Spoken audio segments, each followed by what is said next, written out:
Dust blew low across the single street of Dry Creek, carrying the bitter smell of horses and coal smoke, the kind of scent that clung to skin like judgment.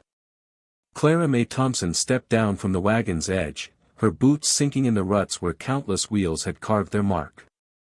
She tightened her shawl against the wind, though the chill that stung her was not from weather but from eyes, watchful, narrowing, measuring what little worth a stranger girl might carry. The town was small, its bones showing through, weathered boards, a leaning saloon sign creaking in the gust, curtains pulled back in the windows only to fall again once she passed. Clara felt each glance strike her like a lash. She had grown used to being overlooked in the world, but this was sharper. Hunger had drawn the color from her cheeks, and travel had frayed her dress to threads, but pride kept her back straight. Even now, empty-handed, she walked as if her father's old farm still stood behind her, though it had long burned to dust in her memory. She paused outside the mercantile, thinking perhaps she might trade her last keepsake, a silver brooch, for bread. But the shopkeeper's wife shook her head before Clara even stepped through the door. "We don't hire girls who bring more trouble than they're worth," the woman muttered, voice pitched low yet sharp enough for bystanders to hear. Clara moved on quickly, swallowing the sting, though the whisper clung behind her like burrs on cloth. It was near the edge of town that she saw him. Elias Boone stood with one boot braced against a fence post, hammering nails with slow, deliberate rhythm. His frame was tall, shoulders broad beneath a dust-stained shirt, hat tipped low against the glare. There was nothing hurried about him, nothing seeking approval, and for that very reason, the world seemed to make space around him. Clara hesitated, torn between fear of rejection and the gnawing hollow in her belly. She had heard his name even before she saw him. Boone, widower, rancher, the one the town pitted in hushed tones. Some said he was cursed, marked by God for loss. Others said he simply kept his grief the way some men keep cattle, fed and tended in silence. She drew a breath and crossed the dusty yard, her heart loud in her ears. He did not look up when she neared, not until her shadow stretched across the fence post. Then he paused, hammer still in hand, eyes lifting beneath the brim of his hat. They were not unkind eyes, nor searching, only steady, as if he had been waiting for her all along. "I need work," Clara said, her voice rough from hours of silence. "Any kind. I can mend, or cook, or drive cattle if it comes to it. Just enough for food, maybe a corner of the barn to sleep in." Her throat tightened around the words. She hated how desperate they sounded, how they stripped the pride she had guarded on the long road west. For a moment, he said nothing. The wind hissed in the grass, and the last nail gleamed in his hand. His gaze lingered on her, not appraising her shape like other men might, but measuring something deeper, her resolve, perhaps, or the fracture lines in her spirit. Then, with a calmness that rattled her more than cruelty ever could, he spoke. "I'll give you a place." Relief swelled so quickly she almost staggered. But before she could thank him, his next words fell like an axe. "Only if you'll marry me by sunset." The earth seemed to tilt. Clara blinked, sure she had misheard. Her cheeks burned hot, the shame rushing quicker than blood. "What did you say?" she demanded, though her voice trembled. His expression did not change.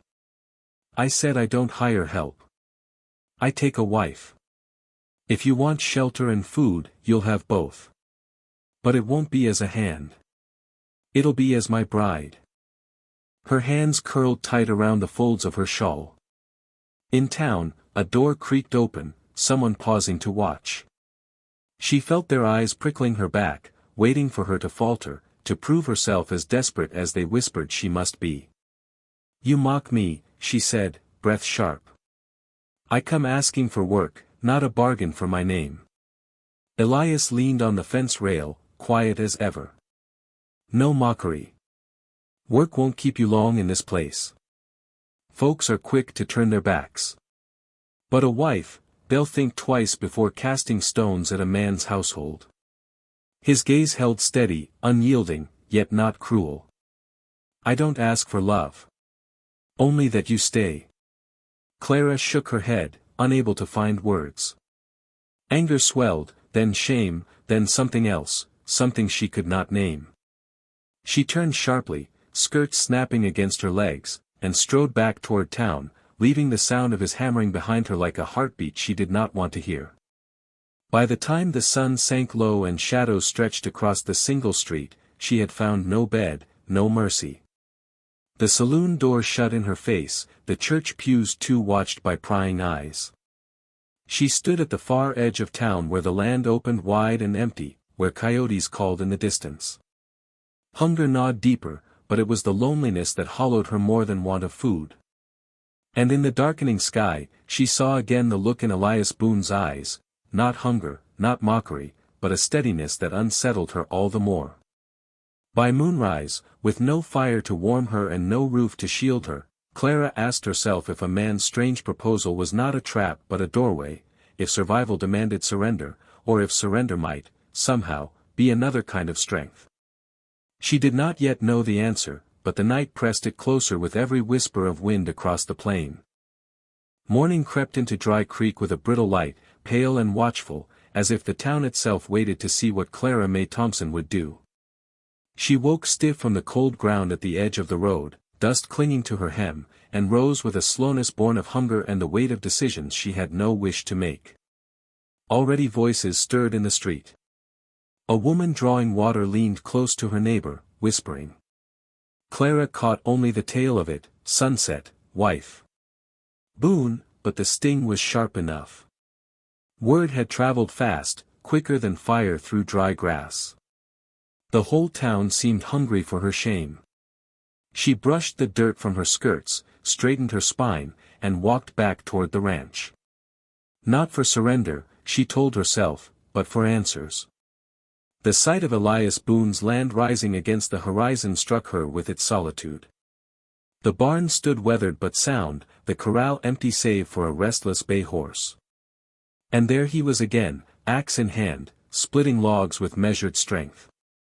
Each stroke fell clean, the rhythm steady, as if he carried his life in that simple act of cutting and stacking. He looked up when she stopped a few paces away.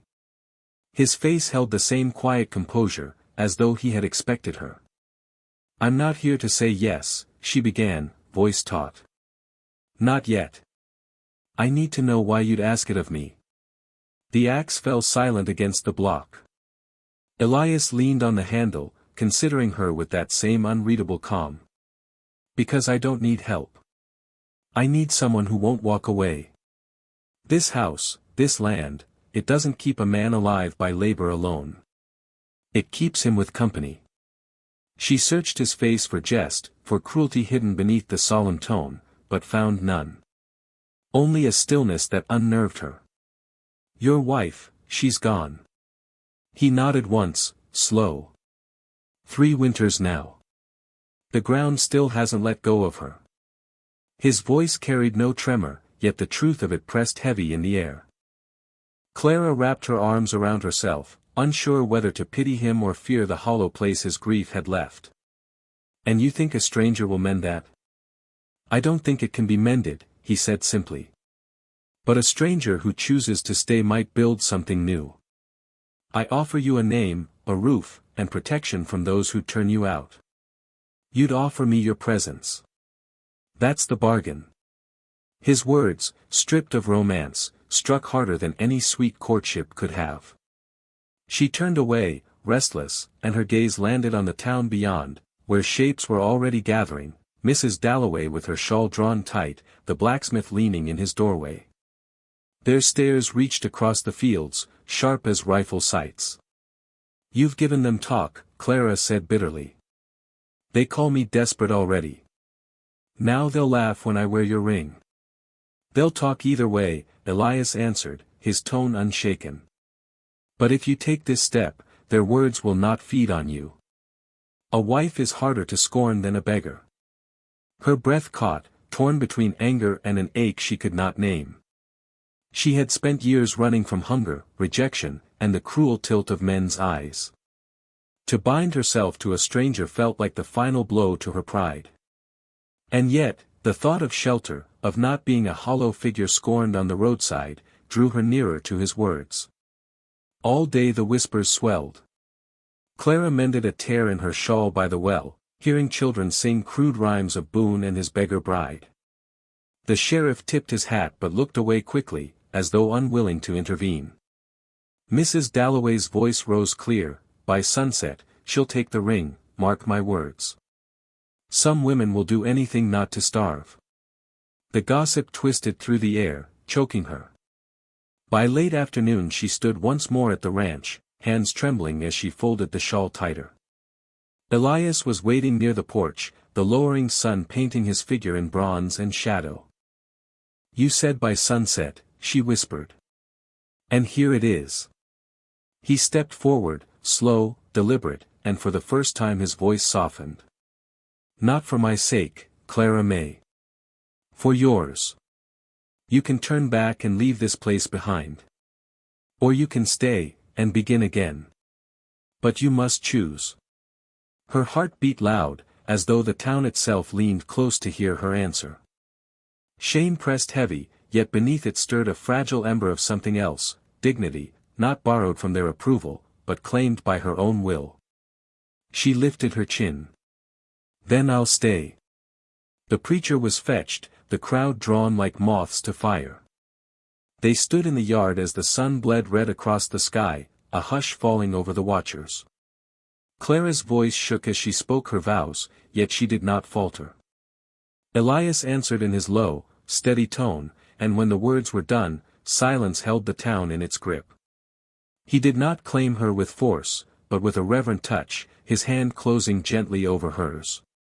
The kiss he gave was brief, almost solemn, as though sealing not desire but a pact of endurance. And in that moment, beneath the weight of 100 watching eyes, Clara felt herself shift. No longer the girl begging for scraps, no longer the outcast trembling at closed doors, she was a woman who had chosen her road, even if the world mocked it. Night settled over Dry Creek, the first stars breaking through. She stood beside Elias Boone, hands still in his, and felt the whispers fade to nothing more than wind. What tomorrow would bring, she did not know. But for the first time in many weary months, Clara May Thompson felt the ground beneath her steady, as if her life, fragile and unformed, might yet take root in the soil of this quiet man's ranch.